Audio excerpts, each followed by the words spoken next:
ఒంగోలు నగరంలోని ఎన్టీఆర్ కళాక్షేత్రం నందు ఒంగోలు నగర కార్పొరేషన్ వారి లక్ష సర్వే ప్రారంభోత్సవ కార్యక్రమంలో పాల్గొన్న తెలుగుదేశం పార్టీ రాష్ట్ర ఉపాధ్యక్షుడు ఒంగోలు శాసనసభ్యుడు దామచర్ల జనార్దన్ ఈ కార్యక్రమానికి వచ్చిన ఎమ్మెల్యేకి ఘన స్వాగతం పలికిన ఒంగోలు నగర కార్పొరేటర్లు నగర మేయర్ గంగాడ సుజాత మున్సిపల్ శాఖ అధికారులు కార్యక్రమంలో పాల్గొన్నారు.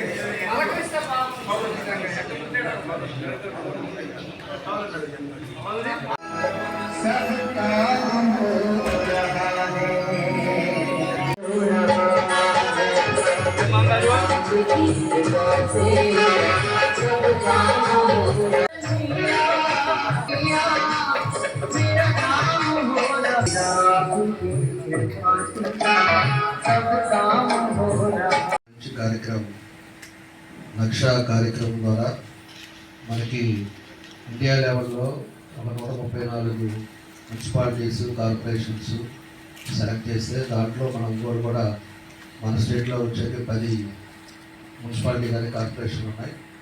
దాంట్లో మన ఒంగోలు కూడా ఉంటాం. చాలా సంతోషమైన విషయం. ఎందుకంటే ఇప్పుడే కమిషనర్ గారు కూడా బ్రీఫ్ చేశారు. మనకన్నీ కూడా ల్యాండ్ రైట్స్ ఏ విధంగా ఉన్నాయి, పరిస్థితులు ఇక్కడ ఎలా ఉన్నాయో కూడా మీ అందరికీ కూడా తెలుసు. పోయిన లాస్ట్ 5 ఇయర్స్లో చాలామంది వాళ్ళు హైదరాబాద్లో ఉన్నాయి, లేకపోతే యూఎస్లో ఉన్నాయి, అలాంటి వాళ్ళని చూసి దాన్ని అన్నీ కూడా కబ్జాలు చేసి దాని మీద ఎంక్వైరీ కూడా అసిట్ ఎంక్వైరీ కూడా ఇప్పించి అవన్నీ కూడా జరుగుతూ ఉన్నాయి. అలాంటి పరిస్థితులు ఉండకూడదని చెప్పేసి ఇలాంటి కార్యక్రమాలు కూడా పెట్టారు. ఇది సెంట్రల్ గవర్నమెంట్ డెసిషన్ తీసుకొని అవన్నీ పెట్టడం, దీన్ని కూడా రేపు అన్నీ కూడా రీసర్వే చేయటం, డాక్యుమెంట్స్ కరెక్ట్ చేయటం, దాంతోపాటు మనకి కూడా ఉండే ఏదైతే ఇదివరకు కబ్జాలు అయినాయో అలాంటివన్నీ కూడా మళ్ళా రీఎలెక్ట్ చేసుకోవటం, ఇలాంటివన్నీ కూడా మనం చేసుకోవడానికి అవకాశాలు ఉంటాయి. దాంతోపాటు బార్కోడ్ కూడా పెట్టే ఆలోచనలో కూడా ప్రభుత్వం ఉంది.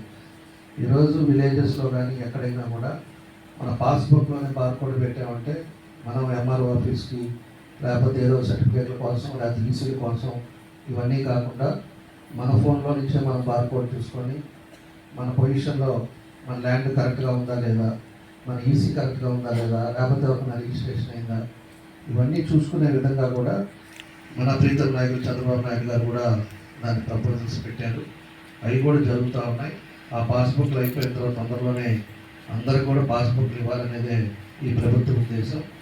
కాబట్టి దీంట్లోనే ఏదైతే ఈ కార్యక్రమంలో మనం కూడా టౌన్లో కూడా రీసర్వే చేసుకోవడానికి, అందరికీ కూడా కరెక్ట్ చేసుకోవడానికి ఇది ఒక మంచి అవకాశం. కాబట్టి ఇవన్నీ కూడా రాబోయే రోజుల్లో అన్ని విధాలుగా కూడా మంచి జరగాలని చెప్పి దీనికి ఫండ్స్ కూడా కార్పొరేషన్ డెవలప్మెంట్ కింద దానికి కూడా 30 కోట్ల వరకు కేంద్రం కూడా దాన్ని అలాట్ చేసే పరిస్థితులు ఉన్నాయి. కాబట్టి ఇవన్నీ కూడా ఫండ్స్ కూడా డెవలప్మెంట్కి మన ఇతర యాక్టివిటీస్ కూడా మనకి పనికిరావడానికి అవకాశాలు ఉంటాయని చెప్పి కూడా మీ అందరికీ తెలియజేస్తూ ఈరోజు మంచి కార్యక్రమం జేసీ గారు ఇప్పుడు ఆయన కూడా వెళ్ళిపోయాడు. కాబట్టి ఈ మంచి కార్యక్రమాన్ని మీ అందరూ కూడా భాగస్వాములైనందుకు మీ అందరికీ మనస్ఫూర్తిగా నాలుగు ధన్యవాదాలు తెలియజేస్తూ సెలవు తీసుకుంటాను. కార్యక్రమంలో ప్రసంగించి మాకు ఉత్సాహం కల్పించిన మీకు ధన్యవాదాలు సార్.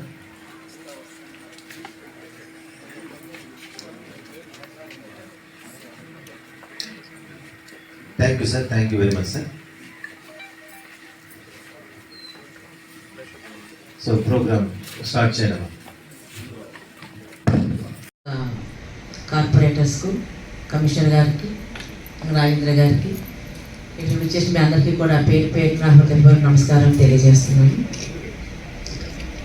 చాలా వరకు చాలామంది అంటే ల్యాండ్స్ ఉండే వాళ్ళకి ఏదైనా ఇబ్బందులు ఉండే వాళ్ళందరూ ఎదురు చూసే ఒక మంచి కార్యక్రమం. అంటే ఇది ఒక రకంగా చెప్పాలంటే సమగ్ర భూ సర్వే. చాలా వరకు ఇందాక మన జేసీ గారు చెప్పినట్లుగా నగరాల్లో, పట్టణాల్లో ల్యాండ్ కాస్ట్ పెరిగిపోతూ ఉంటుంది.